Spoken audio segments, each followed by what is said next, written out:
Приветствую вас на канале Раиса Горяченко, дача, сад, огород, цветы. Сижу у этой хризантемы неспроста. В прошлом году я ее купила такую маленькую в горшочке перед зимой и решила, размер такой был, здесь у нас совсем другой сорт сейчас, просто хочу показать. И вы поймете ответы на ваши вопросы, которые вы мне задавали. И сейчас более подробно об этом мы поговорим. Эта хризантема имеет высоту более метра. И рядышком тоже вот из этих же маленьких, правда здесь высота чуть-чуть меньше, смотрите, вот такая, где-то сантиметров 50-60. Это тоже корейская хризантема, и я хочу ответить на вопросы по корейским хризантемам. Почему в прошлом году посаженные из горшков маленькие корейские хризантемы в этом году выросли вот такими высокими? Я не только такую в горшках покупала. Сейчас я вам покажу еще один сорт, который был куплен в горшке, был маленький. И он, как и, кстати, вот тут малыши совсем маленькие, вот должны зацвести. Вот они здесь у меня рядышком. Вот расчеренковала и рассадила. Но это очень поздняя посадка. Они у меня очень маленькие. Вот.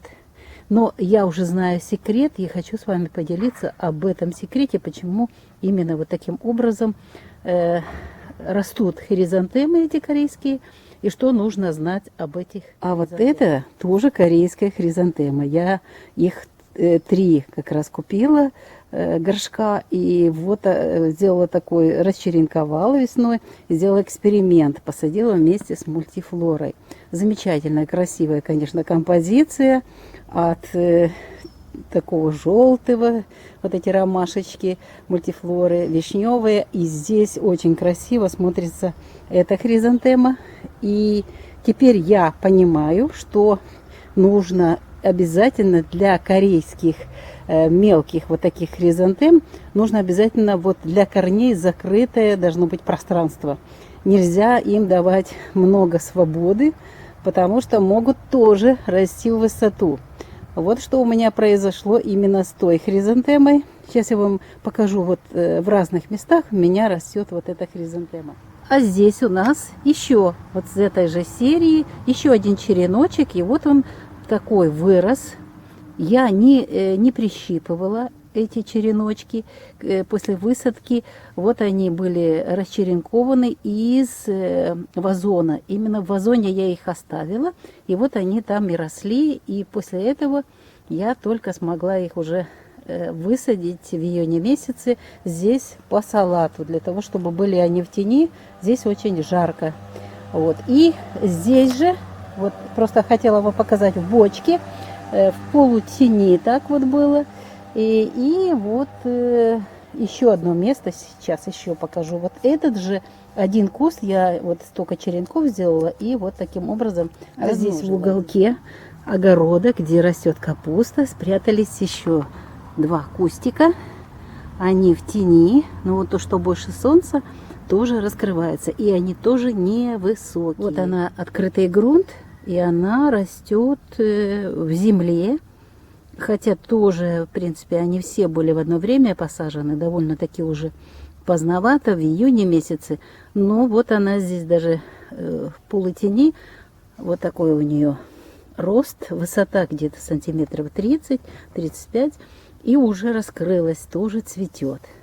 Она, конечно, не такая большая, как у бочки, но замечательно. Вот этот сорт, череночек, я все-таки сделала несколько череночков, и вот он здесь вместе с мультифлорой растет.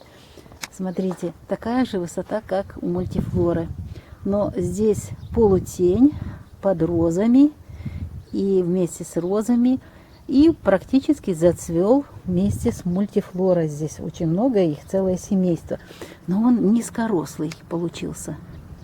Это поздняя высадка, уже начало июля, первая половина июля. И вот такая красота. То есть он может быть и низкорослым, этот цветочек. А теперь возвращаясь к нашему родительскому кусту, который был посажен осенью, сразу же в землю. те оставались белые, и вот эта лапша вишневая, они оставались в горшках, и я черенковала их, поэтому, смотрите, из черенков маленькие кустики, и этот же куст тоже из черенков, он невысокий получился, а этот, который перезимовал, вот он замечательный, высокорослый, огромнейший такой куст хризантемы корейской. Что же мы можем сделать для того, чтобы получать низкорослые? Я думаю, что вот эти хризантемы просто-напросто нужно или позже высаживать, но они тогда поздно зацветут. А можно еще один вариант. Можно высаживать их в горшочки. А в горшочках просто высаживать или одно, или сразу же несколько, композицию, разные сорта можно высаживать. Они практически все одинаково зацвели. И их можно посадить в горшок объемом 3 литра и чуть более. И сразу же 3 можно череночка, и получится очень красиво. Они не будут расти в высоту, потому что будут бороться за место в горшке. И корни не будут сильно разбиваться, и они будут выполнять свою задачу, главную задачу оставить после себя потомство, то есть цветы и затем семена. И они не будут такими большими расти.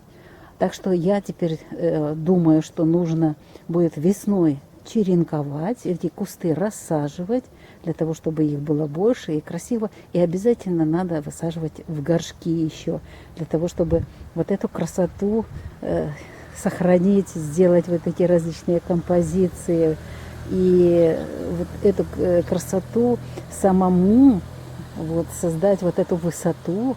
Но я думаю, что это все-таки среднерослые, только просто у меня здесь очень хорошее место, целинная земля хорошая, и подкормочки были, поэтому вот такой высокий вырос. Рядышком же вот из череночков они не такие высокие, не такие большие. Поэтому отвечаю на вопрос, почему выросли такие большие. В прошлом году купили в горшке маленькие. У меня такая же ситуация.